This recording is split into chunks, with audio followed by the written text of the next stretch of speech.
تنزيل من رب العالمين.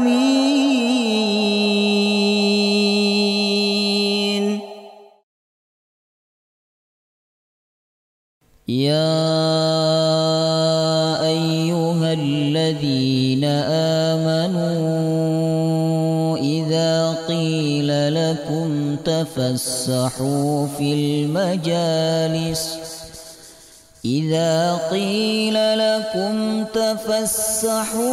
المجالس فافسحوا يفسح الله لكم، وإذا قيل انشزوا فانشزوا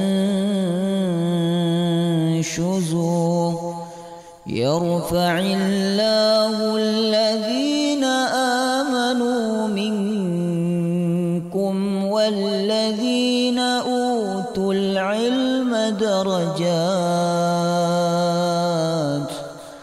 والله بما تعملون خبير.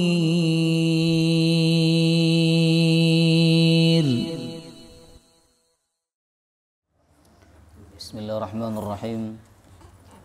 Assalamualaikum warahmatullahi wabarakatuh. Alhamdulillahi rabbil alamin. Nahmaduhu wa nasta'inuhu wa nastaghfiruh. Wa na'udzu billahi min shururi anfusina wa min sayyiati a'malina. May yahdihillahu fala mudilla lahu wa may yudlil fala hadiya lahu. Asyhadu an la ilaha illallah wahdahu la syarika lah wa asyhadu anna Muhammadan abduhu wa rasuluhu la nabiyya wa la rasula ba'dah. Allahumma salli wa sallim ala nabiyyina Muhammadin wa ala alihi wa sahbihi ajma'in. Subhanaka la ilma lana illa ma 'allamtana innaka antal alimul hakim. Allahumma inna nas'aluka ilman nafi'a wa rizqan tayyiba wa amalan mutaqabbala, amin ya rabbal alamin. Alhamdulillah, malam hari ini kita dikembalikan oleh Allah di tempat yang mulia dan di dalam majelis yang mulia untuk membaca dan mengambil pelajaran dari kitab yang mulia, kitab suci Al-Quran. Semoga dengan ini Allah memuliakan kita semua, amin ya rabbal alamin. Baik, kita lanjutkan tafsir surah Ali Imran.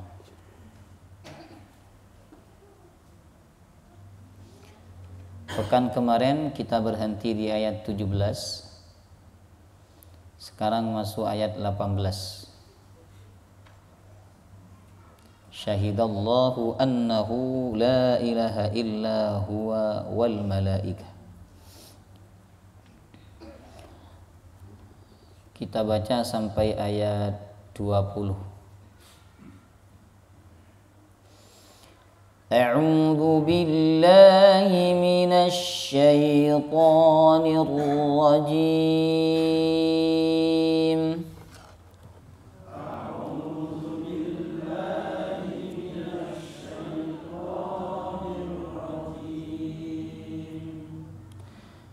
Syahidallahu annahu la ilaha illa huwa wal malaikatu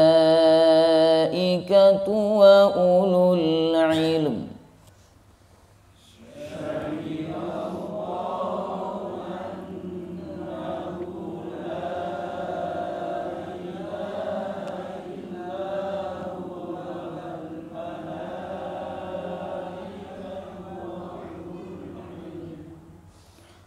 Wal malaikatu wa ulul ilmi qa'iman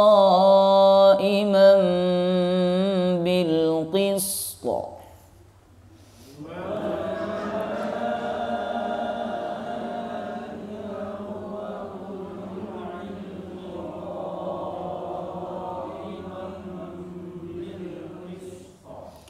La ilaha illa huwal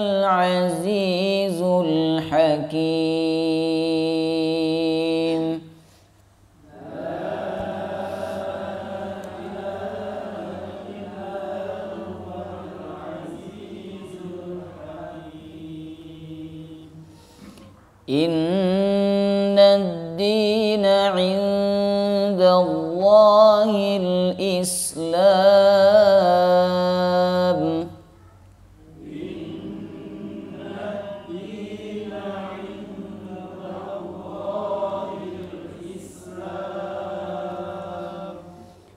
وما اختلف الذين أوتوا الكتاب إلا من بعد ما جاءهم العلم بغيا بينهم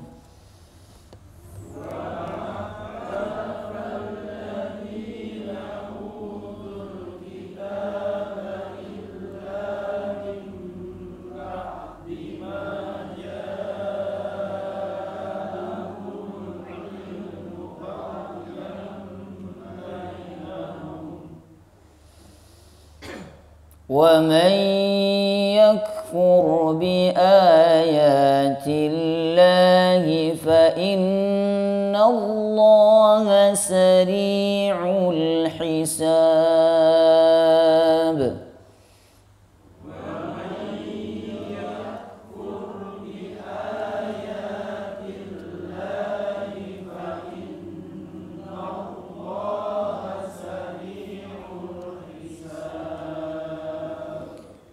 فإن حاجوك فقل أسلمت وجهي لله ومن اتبعن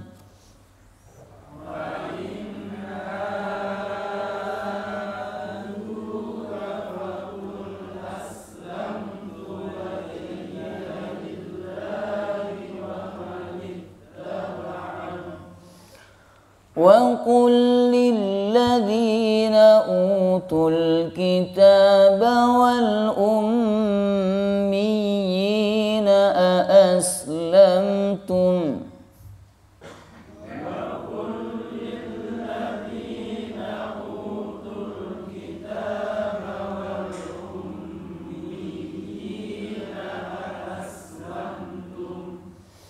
فإن أسلموا فقد اهتدوا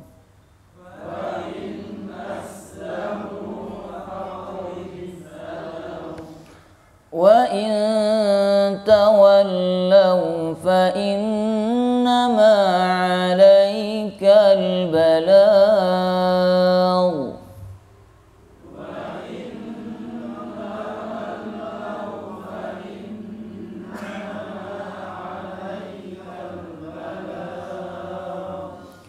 والله بصير بالعباد.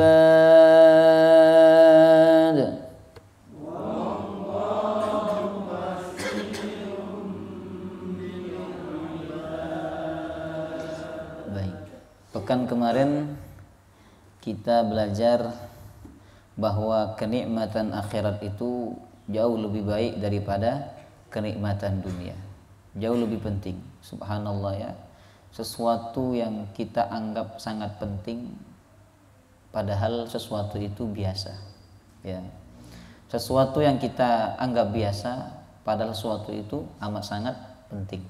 Ya. Ini banyak manusia bersikap demikian. Mereka banyak menganggap bahwa dunia ini amat sangat penting. Padahal dunia ini ya biasa-biasa saja. Kemudian ayat 16, 17 Allah SWT menyebutkan sifat orang yang bertakwa, Bapak Ibu. Pertama, sifat orang bertakwa itu senantiasa meminta ampun kepada Allah dan memohon perlindungan dari azab neraka.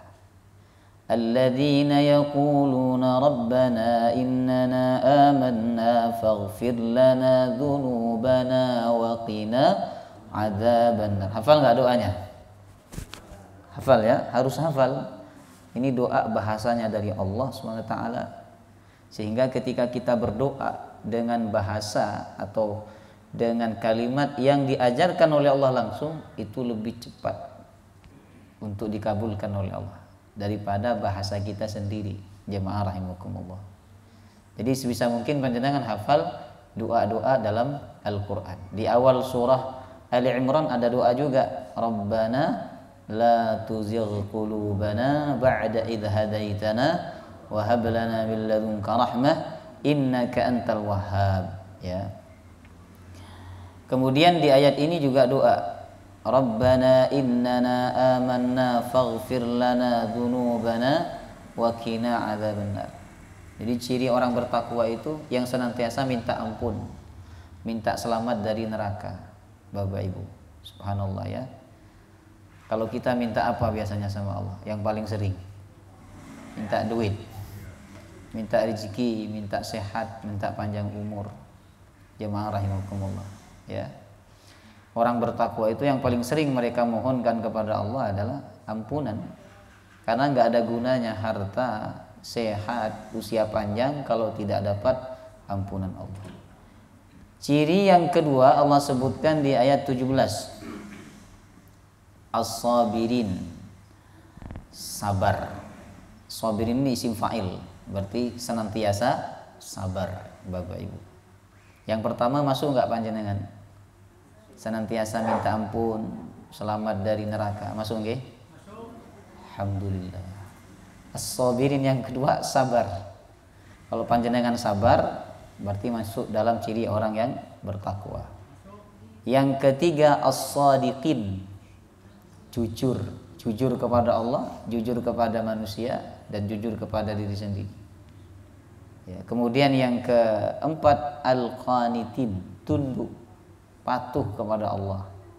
Yang kelima al-munfiqin, senang berinfak. Jadi kalau punya duit banyak, yang diingat pertama itu, ini sedekah kemana ini? Mau diinfakkan kemana? Nah itu Bapak Ibu, bukan mikir yang lain-lainnya, tapi infak dulu yang dipikirkan. Itu ciri orang bertakwa. Wal mustaghfirina bil ashar, dan suka istighfar di waktu sahur. Waktu sahur itu waktu menjelang subuh, berarti 1 jam sebelum subuh, jam 3 dia sudah bangun, istighfar, minta maaf sama Allah. Walaupun dia udah sholat malam, udah sholat tahajud, tapi ketika masuk waktu sahur dia tetap minta ampun kepada Allah SWT. Itu ciri orang bertakwa. Baik. Kemudian ayat 18 Allah SWT menyebutkan tentang persaksian yang paling agung, dan tidak ada persaksian atau pernyataan yang paling agung melebihi pernyataan yang disebutkan oleh ayat 18 ini, Bapak Ibu. Ya. Dan sering kita dengar ayat ini. Syahidallahu annahu la ilaha illahu wal malaikatu wa ulul ilmi qa'iman bil qista la ilaha illahu wal azizul hakim. Hafal ayat ini? Alhamdulillah, ada sebagian kawan kita yang hafal ayat ini ya. Baik, syahidallah, Allah bersaksi atau Allah menyatakan, annahu la ilaha illahu, sesungguhnya tidak ada Tuhan selain Dia. Wal malaikatu, begitu juga malaikat bersaksi bahwa tidak ada Tuhan selain Dia, selain Allah. Wa ulul ilmi, dan begitu juga orang yang berilmu, orang yang diberikan ilmu oleh Allah bersaksi bahwa tidak ada Tuhan selain Allah. Qa'iman bil qista, Allah menegakkan keadilan dengan seadil-adilnya. La ilaha illa huwal azizul hakim, tidak ada Tuhan selain Dia.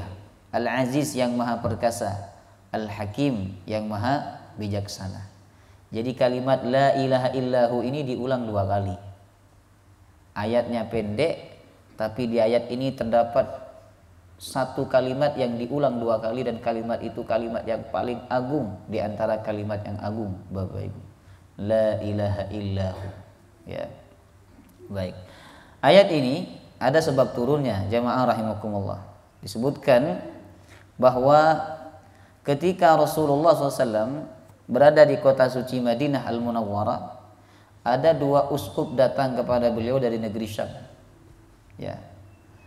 Kemudian 2 uskup itu ketika sampai ke Madinah, mereka mengatakan kepada salah seorang temannya, sungguh kota ini mirip seperti kota Nabi yang disebutkan dalam kitab kita, kata dia.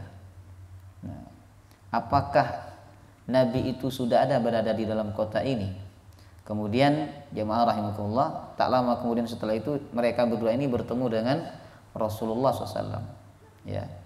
Kemudian mereka mengatakan, apa kau yang namanya Muhammad? Iya, kata Rasulullah. Apakah engkau yang namanya Ahmad? Iya. Kalau engkau memang Nabi dan Rasul yang diutus oleh Allah kepada umat ini, maka engkau pasti tahu apa itu persaksian. Bolehkah kami bertanya kepada engkau, wahai Muhammad? Boleh, silakan. Jika engkau bisa menjawab, kata uskup itu, maka kami akan beriman kepada engkau. Silakan, apa yang ingin kalian tanyakan, kata Nabi. Kemudian mereka bertanya, sebutkan kepada kami persaksian yang paling agung yang Allah turunkan dalam semua kitabnya. Kitab Taurat, kitab Zabur, kitab Injil, termasuk kitab Al-Quran yang diturunkan kepadamu. Kemudian Nabi SAW mengatakan, tak lama setelah itu Allah turunkan surah ini, ayat ini, syahidallah annahu, lalu Nabi membacakan ayat ini, syahidallahu annahu la ilaha illahu wal malaikatu wa ulul ilmi qa'iman bil qista la ilaha illahu wal azizul hakim. Kata mereka, benar, itu sama dengan yang disebutkan dalam kitab-kitab kami, bahwa tidak ada persaksian yang paling agung melebihi persaksian bahwa tidak ada Tuhan selain Allah Subhanahu wa taala. Makanya diulang sampai 2 kali, Bapak Ibu. Ya, subhanallah. Nabi pernah membaca ayat ini di Arafah. Jadi waktu Nabi khutbah. Karena di Arafah itu sunnah untuk menyampaikan khutbah kepada orang-orang yang sedang wukuf. Jemaah rahimakumullah. Khutbah Arafah, Bapak Ibu. Nabi membacakan ayat ini, syahidallahu annahu la ilaha illahu wal malaikatu wa ulul ilmi qa'iman bil qista la ilaha illahu wal azizul hakim. Setelah baca ayat ini, Nabi menambahkan dengan ucapan, wa ana ala dzalika minasyahidin ya Rabb. Aku pun termasuk yang bersaksi, wahai Tuhanku, bahwa tidak ada Tuhan selain Engkau. Jadi kalau kita habis baca ini atau habis mendengarkan ayat ini, kita dianjurkan untuk baca apa tadi? Hafal anahnya tuh. Wa ana ala dzalika minasyahidin. Wa ana ala dzalika minasyahidin. Saya pun termasuk orang yang bersaksi bahwa tidak ada Tuhan selain Engkau. Ini sama dengan ayat Fabi ayyi ala'i rabbikuma tukadziban. Itu diulang 31 kali. Setiap kita dengar ayat itu, Bapak Ibu, kita disunahkan menjawab, la bi syai'in min ni'amika nukadzibuhu ya Rabb. Tidak ada nikmatmu yang kami dustakan sedikit pun, ya Allah. Ya. Itu kan ayatnya bertanya, fabi ayyi ala'i rabbikuma tukadziban. Nikmat manakah dari nikmat Tuhanmu yang kau dustakan, wahai manusia, wahai jin? Ketika Nabi membacakan ayat ini, Bapak Ibu, kepada para sahabatnya, para sahabat enggak ada yang merespon. Akhirnya Nabi membanding-bandingkan mereka dengan bangsa jin. Kata Nabi, kapan hari saya membacakan surah Ar-Rahman kepada bangsa jin, setiap aku membacakan fabi ayyi ala'i rabbikuma tukadziban, mereka menjawab la bi syai'in min ni'amika nukadzib. Tidak ada nikmatmu sedikit pun yang kami dustakan, ya Allah. Sedangkan aku bacakan kepada kalian, tidak ada satupun di antara kalian yang menjawab. Akhirnya sejak saat itu sahabat ketika mendengarkan ayat fabi ayyi ala'i rabbikuma tukadziban, mereka menjawab. Ya, subhanallah. Itu ayat luar biasa, Bapak Ibu. Kenapa diulang sampai 31 kali itu? Ya, kalau kata orang orientalis, itu Muhammad lupa. Lupa Muhammad itu. Kok ayat yang sama diulang dalam satu surah sampai 31 kali? Orang kan kalau lupa ulang-ulang. Tapi kan di situ pengulangannya tidak langsung. Tidak langsung 31 kali berturut-turut, ya kan? Tapi dibatasin oleh ayat lain. Dan setelah Allah menyebutkan kenikmatan, baru Allah menyebut fabi ayyi ala'i rabbikuma tukadziban. Subhanallah. Itu kalau bahasa kasarnya, Bapak Ibu. Aku kurang apa sama kamu, wahai manusia? Kenapa kamu masih durhaka kepada aku? Kenapa kamu masih ingkar kepadaku? Aku kurang apa sama kamu? Aku sudah ngasih hidup sama kamu. Aku sudah ngasih rezeki sama kamu. Itu kalau orang baca surah Ar-Rahman dengan perenungan yang sangat dalam, gak bisa gak nangis dia, jemaah rahimakumullah. Ya kan? Misalnya ada seorang istri, ya kan, bersalah kepada suaminya. Suaminya bilang, wahai istriku, aku kurang apa sama kamu? Aku sudah kasih kamu rumah, aku sudah kasih kamu kendaraan, dan seterusnya. Kalau istri itu hatinya tidak keras, jemaah rahimakumullah, pastilah seorang istri itu akan minta maaf dan dia akan bertaubat kepada Allah Subhanahu wa taala dan minta maaf kepada suaminya, ya kan?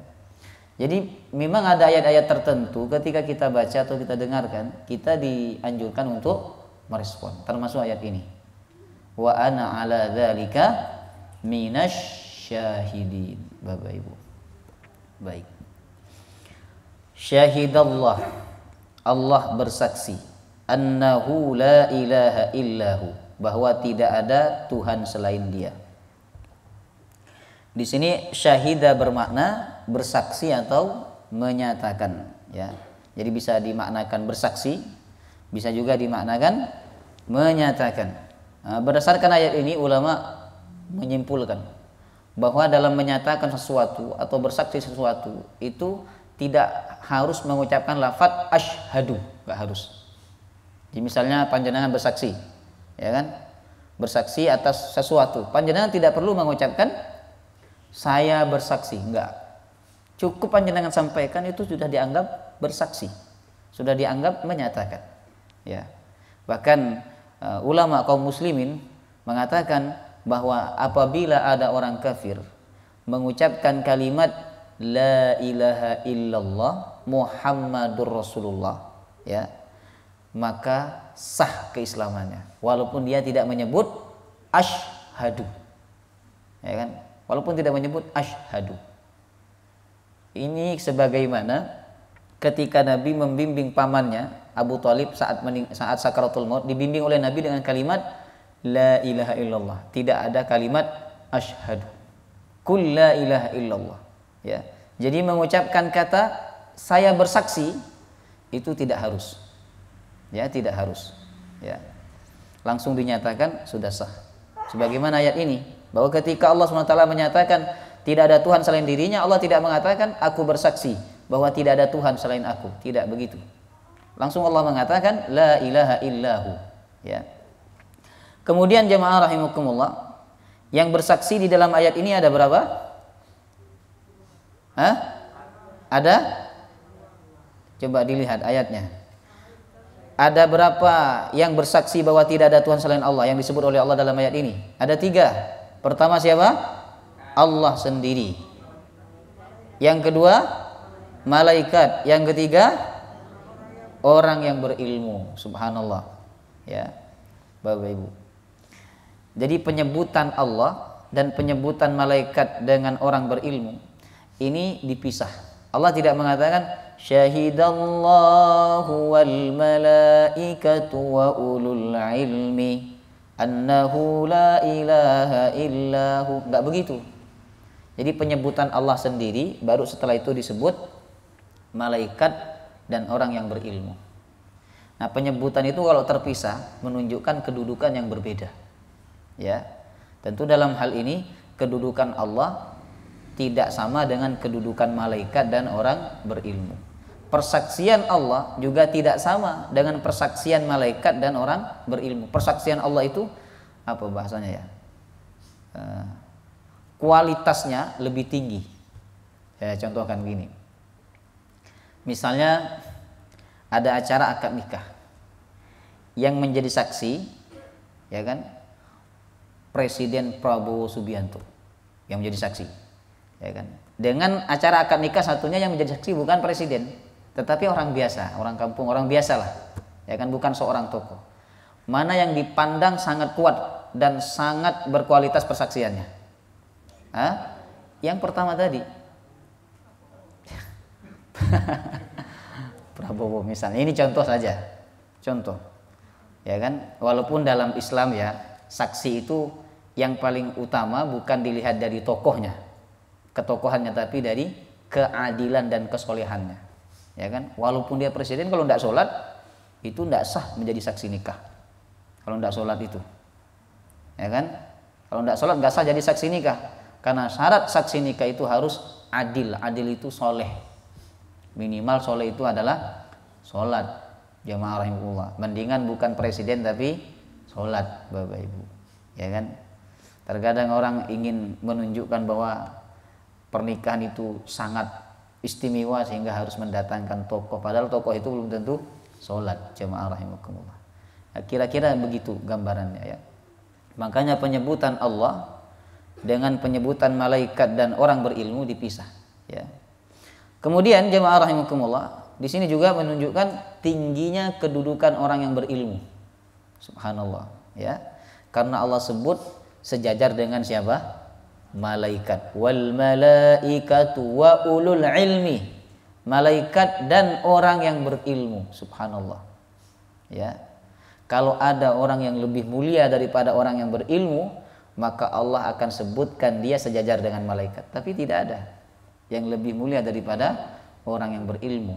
Jamaah rahimakumullah ya. Kata ulama, ayat ini dalil bahwa Allah sangat memuliakan ilmu dan orang yang berilmu. Jamaah rahimakumullah. Dalam Al-Qur'an Bapak Ibu, tidak ada doa yang diperintahkan oleh Allah kepada Nabi untuk minta tambahan kecuali tambahan ilmu. Kalau ada sesuatu yang lebih mulia daripada ilmu, maka pastilah Allah akan memerintahkan Nabi untuk berdoa kepadanya agar minta tambahan. Tapi enggak ada. Ya kan? Kita ini diajarkan doa oleh Allah minta tambahan ilmu, bukan tambahan umur, bukan tambahan harta, bukan tambahan macam-macam. Hanya tambahan ilmu. Ya, di surat Thaha ayat 114. Wa qur rabbi zidani ilman. Rabbi zidani ilman. Tuhanku tambahkanlah kepadaku ilman, ilmu. Ilmu yang dimaksud adalah ilmu yang membuat kita semakin dekat kepada Allah Subhanahu wa taala. Ya. Ini menunjukkan keutamaan orang yang berilmu. Siapa yang dimaksud berilmu? Apakah yang banyak hafalannya, yang banyak hafalan, yang banyak riwayatnya? Tidak. Orang berilmu itu adalah orang yang dengan ilmunya dia semakin dekat kepada Allah. Ya, semakin dekat kepada Allah. Itu namanya orang berilmu, Bapak Ibu. Inilah yang sangat mulia yang disejajarkan oleh Allah dengan para malaikat. Subhanallah. Di dalam hadis Nabi SAW disebutkan bahwa ulama atau orang yang berilmu itu warathatul anbiya, pewaris para nabi. Subhanallah. Orang yang berilmu menyampaikan ilmunya, mengamalkan ilmunya, itu pewaris para nabi. Karena nabi dan rasul itu tidak mewarisi harta, tapi mereka mewarisi ilmu. Ilmu itulah warisan yang abadi, Bapak Ibu. Jadi kalau kita mewarisi ilmu kepada anak-anak kita, itu warisan abadi. Kalau harta akan habis, akan hilang. Jemaah rahimakumullah. Ilmu bisa diajarkan kepada anaknya, diajarkan juga kepada orang lain dan seterusnya dan seterusnya. Kemudian tidak ada orang yang mana kita diperintahkan iri kepadanya kecuali dua. Satu, orang kaya yang banyak bersedekah. Yang satu lagi, orang yang diberikan ilmu kemudian dia mengajarkan ilmunya kepada orang lain. Jamaah rahimakumullah ya. Kemudian disebutkan dalam hadis bahwa orang yang berilmu itu keutamaannya ibarat purnama atas seluruh bintang. Kata Nabi, wa inna fadlal alim 'alal 'abid ka fadlil qamar lailatal badr 'ala sairil kawakib. Keutamaan orang yang berilmu itu di atas orang yang ahli ibadah tapi dia enggak berilmu. Maka seperti keutamaan bulan, cahaya bulan dibandingkan cahaya bintang. Bintang itu banyak tapi cahayanya dikalahkan oleh pandangan manusia ini ya. Dikalahkan oleh bulan. Jemaah rahimakumullah ya. Baik. Kemudian di dalam ayat ini juga menunjukkan bahwa betapa pentingnya dan betapa sangat tingginya kedudukan tauhid. Subhanallah. Sampai Allah sendiri yang bersaksi. Annahu la ilaha illallah, la ilaha illahu wal malaikatu wa ulul. Sesuatu itu Bapak Ibu kalau enggak sangat penting, enggak sangat tinggi kedudukannya, enggak mungkin Allah menyatakan. Tidak mungkin Allah menyaksikan. bersaksi jemaah rahimakumullah. Ya. Di dalam Al-Qur'an memang ada beberapa ayat yang mana Allah bersaksi. Kalau saya kumpulkan itu ada 3 ya. Pertama, Allah bersaksi bahwa tidak ada Tuhan selain dirinya, ayat ini. Yang kedua, Allah bersaksi bahwa Al-Qur'an itu kitab yang mulia, ya, yang diturunkan kepada Nabi Muhammad. Yang ketiga, Allah bersaksi bahwa orang munafik itu bohong. Jadi saking bohongnya orang munafik itu ya, sampai Allah sendiri menyatakan, wallahu yashhadu innal munafiqina lakadzibun. Allah bersaksi bahwa orang munafik itu bohong. Hati-hati kalian, kata Allah. Hati-hati jangan sampai tertipu oleh orang munafik. 3 itu saja Allah bersaksi, Bapak Ibu. Selain yang 3 itu tidak ditemukan dalam Al-Qur'an bahwa Allah bersaksi atas sesuatu. Nah, di dalam ayat ini tidak hanya Allah bersaksi, tapi malaikat dan orang-orang berilmu juga bersaksi bahwa tidak ada Tuhan selain Allah. Kata ulama, ini menunjukkan tingginya kedudukan tauhid, Bapak Ibu. Ya, jadi persaksian atau pernyataan yang paling tinggi, yang paling mulia adalah pernyataan la ilaha illallah. Enggak ada Tuhan selain Allah. Ya. Semua pernyataan berada di bawahnya. Yang paling tinggi la ilaha illallah. Ada hadis yang sangat bagus ya, riwayat Imam Ibnu Hibban. Nabi menceritakan tentang Nabi Musa alaihissalam yang sempat berdialog dengan Allah. Kata Nabi Musa, ya Rabb, allimni syai'an adhkuruka bihi wa ad'uka bihi. Ya Allah, ajarkan aku satu kalimat. Dengan kalimat itu aku akan menyebut namamu dan aku akan berdoa dengan kalimat itu kepadamu. Kemudian kata Allah, ucapkanlah la ilaha illallah. Kemudian Nabi Musa bertanya lagi kepada Allah, ya Rabb, kullu ibadik, apakah kalimat ini juga diberikan oleh Engkau kepada hamba-hambamu yang lain? Ya, kata Allah. Nabi Musa berkata, innama uridu syai'an takhussuni bihi. Ya Allah, aku ingin kalimat yang khusus untuk aku aja, orang lain jangan dikasih. Jadi mintanya khusus untuk aku ya Rabb. Kalimat itu aku menyebut namamu dengan kalimat itu dan aku berdoa dengan kalimat itu kepadamu. Khusus, spesial untuk aku ya Allah. Ya.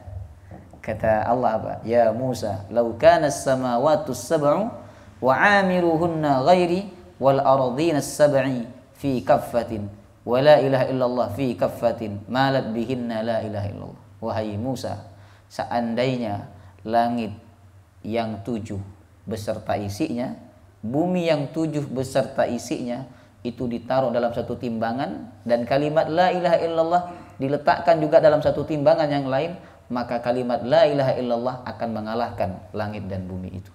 Subhanallah. Jadi kalimat ini Bapak Ibu lebih berat daripada langit, 7 lapis langit dan 7 lapis bumi. Subhanallah. Ya, ini kalimat yang sangat agung. Pernyataan yang sangat agung itu la ilaha illallah. Bayangkan ya, saking senangnya Allah dengan kalimat ini. Siapa yang nyebut kalimat ini masuk surga. Coba. Cukup ngakuin la ilaha illallah masuk surga. Walaupun kalau dia banyak dosanya daripada kebaikannya, dia masuk neraka dulu kan untuk dibersihkan. Tetapi pada akhirnya dia akan masuk surga. Jamaah rahimakumullah, ya. Bersyukur kita kepada Allah karena kita dianugerahkan kalimat ini di dalam diri kita.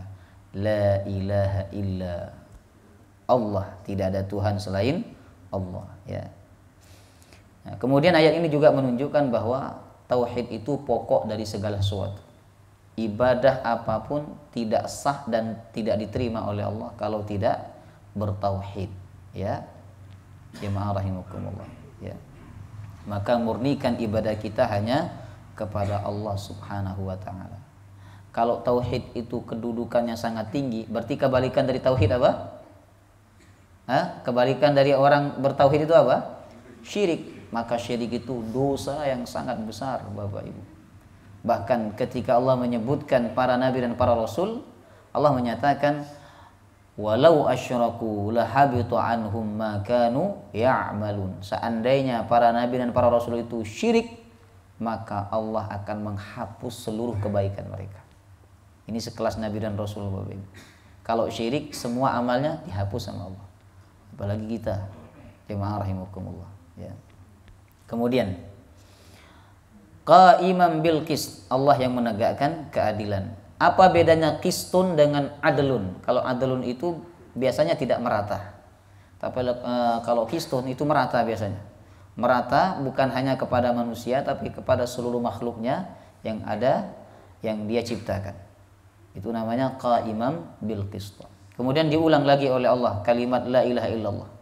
La ilaha illahu al-azizul hakim. Tidak ada Tuhan selain Dia, al-aziz yang maha perkasa, al-hakim yang maha bijaksana. Subhanallah. Jadi kalau kita baca ayat ini, kita telah membaca satu kalimat yang paling agung dua kali. La ilaha illahu sama la ilaha illahu al-azizul hakim, Bapak Ibu. Ya.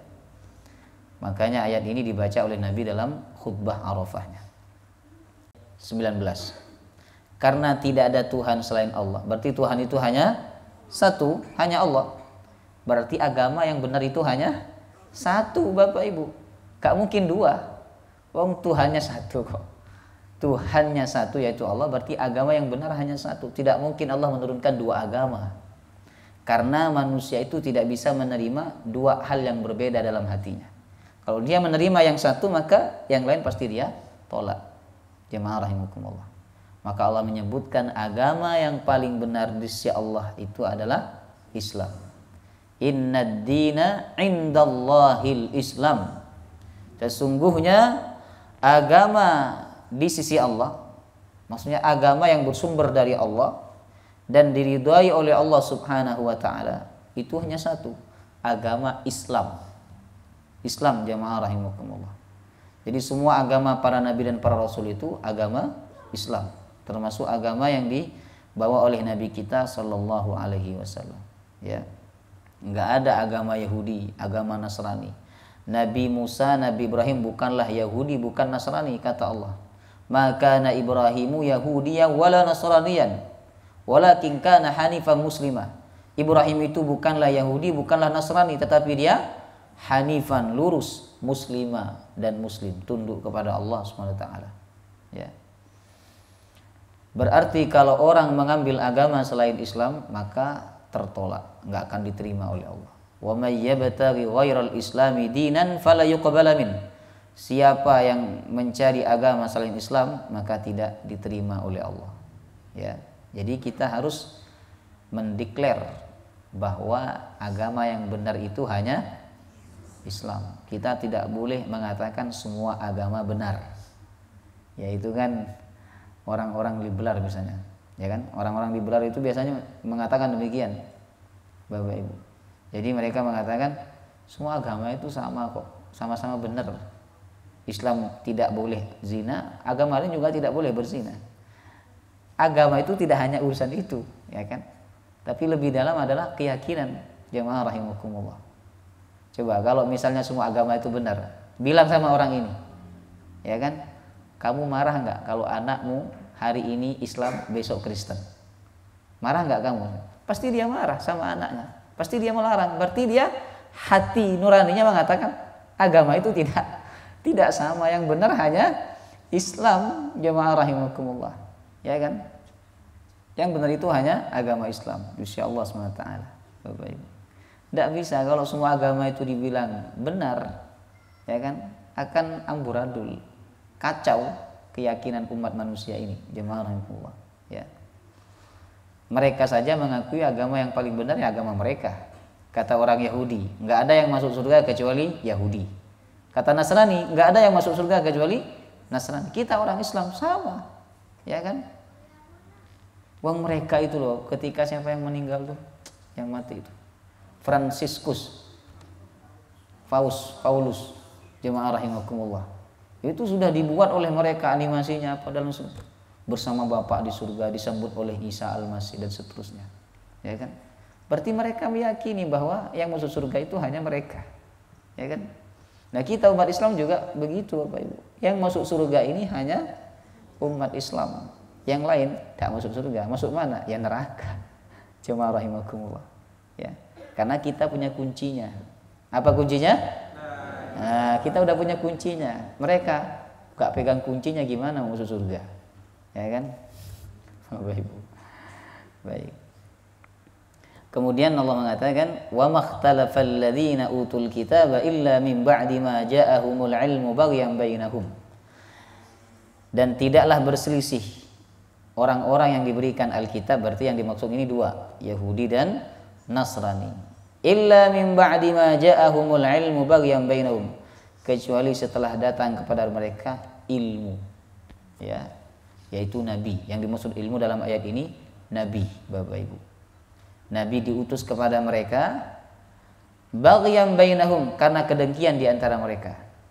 Jadi ketika Nabi diutus, Nabi Muhammad diutus kepada mereka, maka mereka orang-orang ahlul kitab terpecah menjadi dua golongan.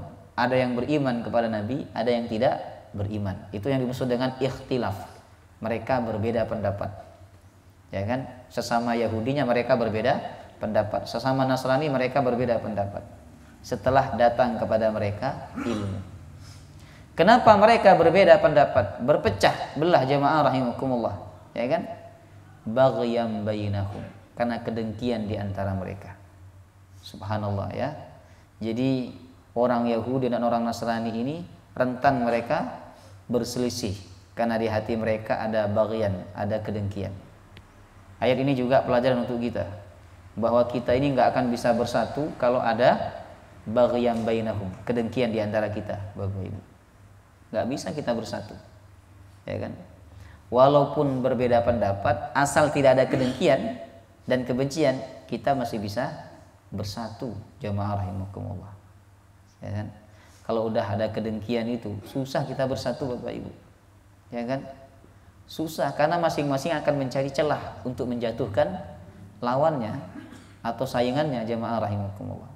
Makanya kita diajarkan doa oleh Allah, Rabbana ighfir lana wa li ikhwanina alladhina sabaquna bil iman wa la taj'al fi qulubina ghillan lil ladzina amanu. Jangan kau jadikan hati kami ini dengki kepada orang beriman. Ya. Kemudian wa may yakfur bi ayatillahi fa innallaha sari'ul hisab. Siapa yang ingkar kepada ayat-ayat Allah, maka Allah itu sangat cepat hisabnya. Dan nanti hisab manusia itu sangat cepat sekali, Bapak Ibu. Ya, tidak membutuhkan waktu yang lama. Kita kalau meriksa sesuatu kan butuh waktu lama, tapi Allah sangat cepat dalam menghisab hambanya. Nah, hisabnya orang beriman dengan orang kafir beda. Kalau orang beriman itu aradun, kata Nabi, hanya ditunjukkan saja, diberitahu, setelah itu diampuni. Adapun hisabnya orang kafir itu diinterogasi sama Allah. Kenapa kamu melakukan ini? Dan seterusnya dicerca, dicaci maki oleh Allah Subhanahu wa taala, Bapak Ibu. Dan pada akhirnya mereka diazab, ya. Kemudian kita lanjut ayat 20. Fa in hajjuka faqul aslamtu wajhiya lillahi wa man ittaba'an. Apabila mereka berdebat dengan engkau wahai Muhammad. Mereka yang dimaksud ini Yahudi dan Nasrani. Karena biasanya mereka ini suka berdebat memang. Kalau orang Mekah itu enggak. Orang Mekah itu cara menentangnya bukan debat, bukan ilmu, Bapak Ibu. Tetapi apa? Caci maki, fisik, ya kan? Tapi kalau orang ahlul kitab ini, cara mereka menentang dakwah Nabi dengan perdebatan, hujah, jamaah rahimakumullah. Sebab mereka diturunkan kitab oleh Allah. Hanya saja dipelintir oleh mereka sesuai kemauan mereka. Makanya Allah membimbing Nabi, kalau mereka mengajak engkau berdebat wahai Muhammad, mengajak engkau untuk berhujah, faqul aslamtu wajhiya lillahi wa man ittaba'an. Udah ucapkan saja kepada mereka, aslamtu, aku Islam. Aku memasrahkan wajhiya, wajahku, lillah, kepada Allah. Wa man ittaba'an, begitu juga orang-orang yang mengikuti aku. Jadi kata Allah, kalau kau ladeni mereka, kalau engkau berdebat juga sebagaimana ajakan mereka, engkau akan buang-buang waktu di hadapan mereka, karena mereka enggak mungkin percaya kepada engkau, kata Allah. Lebih baik kau ucapkan aslamtu wajhiya lillahi wa man ittaba'an. sangat utama kita menyebut kalimat ini Bapak Ibu. Aslamtu wajhiya lillah. Aku memasrahkan wajahku kepada Allah. Wajah ini yang dimaksud adalah seluruh tubuh ya. Kenapa yang disebut wajah? Karena bagian tubuh yang paling inti adalah wajah. Orang kalau enggak datang dibilang apa? Mana wajahnya kok enggak kelihatan? Kan gitu ya. Nah, karena wajah ini mewakili semuanya. Jamaah rahimakumullah. Ya. Baik. Ada doa yang sunnah kita baca apabila kita hendak tidur Bapak Ibu. Ya. Yaitu mengucapkan Allahumma aslamtu nafsi ilaika. Ya Allah, aku memasrahkan diriku kepada Engkau. Aku tidak punya kuasa atas diriku selama aku tidur. Ya. Sunnah kita mengucapkan kalimat ini kepada Allah ketika kita hendak tidur. Kemudian Allah membimbing Nabi Muhammad untuk mengajak orang-orang ahlul kitab itu masuk Islam. Wa kullil ladzina utul kitaba wal ummiyina aslamtum, dan sampaikanlah kepada orang-orang yang diberikan Alkitab wal ummiyin. Ummiyin ini tidak bisa baca dan juga tidak bisa menulis. Siapa yang dimaksud? Orang musyrik Makkah. Kalau utul kitab itu Yahudi dan Nasrani, kalau ummiyin yang dimaksud adalah musyrikin Makkah. Orang Arab asli, bukan orang Yahudi, bukan orang Nasrani. Kata Allah, sampaikan kepada mereka, aslamtum, maukah kalian Islam? Ya. Ini dakwah Nabi, ngajak orang masuk Islam, Bapak Ibu. Maukah kalian Islam? Kemudian kata Nabi, sebagaimana yang dibimbing oleh Allah, fa in aslamu faqad ihtadaw. Jika kalian Islam, sungguh kalian telah mendapatkan petunjuk. Wa in tawallaw fa innama 'alaikal balagh. Tapi jika kalian berpaling dari agama Islam, sesungguhnya aku hanya berkewajiban menyampaikan. Aku tidak memaksa kalian untuk masuk Islam. Ya. Wallahu basirum bil ibad, dan Allah Maha melihat hamba-hambanya. Nah, di sini terdapat petunjuk bahwa kita disunnahkan mengajak orang-orang non-muslim untuk masuk Islam. Cuman kan kadang kita sungkan, ya kan? Jenengan mau nggak masuk Islam? Gitu. Nabi ini nggak sungkan-sungkan Bapak Ibu, karena memang tugas beliau adalah mengajak umat untuk masuk Islam. Kata Nabi, aslamtum, maukah kalian Islam? Kalau kalian Islam, kamu berada di dalam yang benar. Tapi kalau kalian tidak Islam, ya aku hanya menyampaikan, dan aku tidak memaksa kalian untuk masuk Islam. Nabi itu semangat mengajak orang masuk Islam, bukan hanya kepada orang dewasa, bahkan kepada anak-anak pun Nabi ngajak mereka masuk Islam. Nabi itu punya pembantu orang Yahudi. Jemaah rahimakumullah. Ketika anak ini sakit, Nabi menjenguknya. Kemudian Nabi duduk di dekat kepalanya. Kemudian Nabi SAW mengatakan, wahai fulan, maukah kamu Islam sebagaimana agamaku? Kemudian anak itu menoleh ke bapaknya.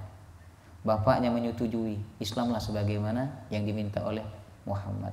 Akhirnya anak itu pun mengucapkan kalimat syahadat di hadapan Nabi SAW. Setelah itu meninggal dunia. Jemaah rahimakumullah. Jadi semangatnya Nabi ini mengajak orang masuk Islam. Di detik terakhir orang itu hidup, diajaknya oleh Nabi untuk masuk Islam. Baik. Jadi kalau kita punya kawan non muslim, coba aja, jenengan mau nggak masuk Islam? Ya kan? Kalau dia tidak mau, kita hanya bertugas untuk menyampaikan saja. Jemaah rahimakumullah. Wallahu taala alam bissawab.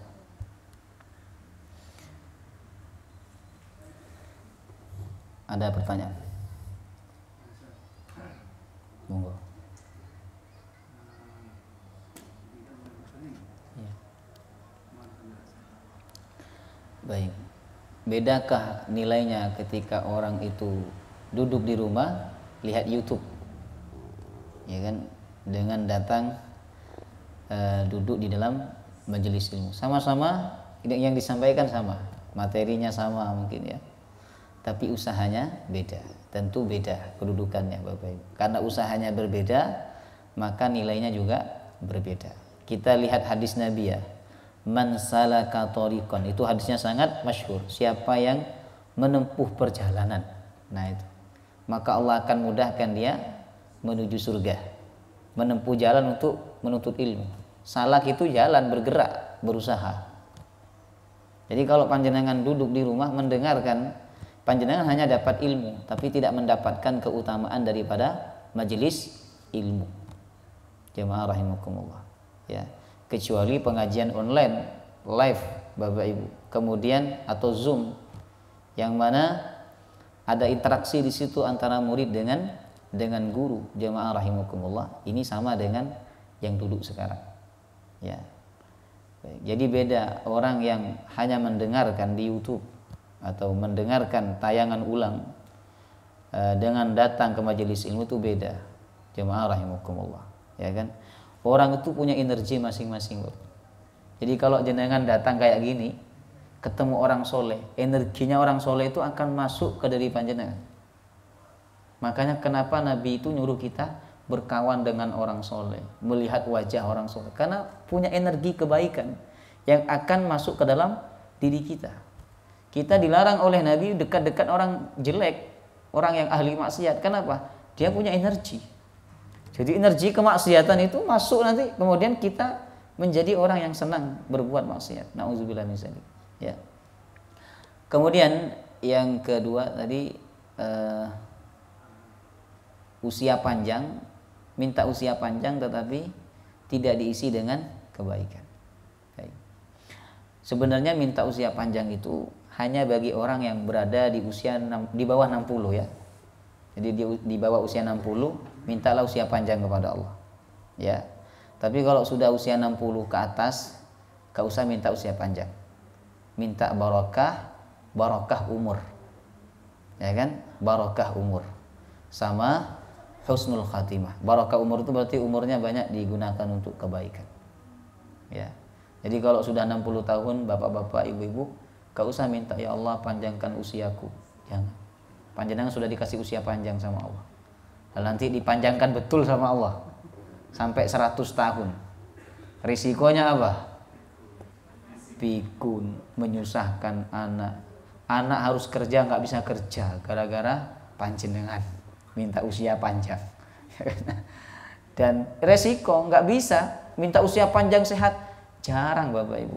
Namanya orang kalau dikasih usia panjang resikonya lemah. Jemaah rahimakumullah, ya kan? Oh tambah sehat. Ditambah ya, minta usia panjang dan sehat, ya kan? Oh. Itu alamiah ya, alamiah. Kalau dikasih usia panjang maka lemah. Kebanyakan begitu. Hanya sedikit sekali orang berusia panjang tapi tetap kuat ke masjid, kuat baca Quran dan sebagainya. Sedikit sekali Bapak Ibu, ya kan? Wallahu taala alam bissawab. Subhanakallahumma wa bihamdika asyhadu an la ilaha illa anta astaghfiruka wa atubu ilaik. Assalamualaikum warahmatullahi wabarakatuh.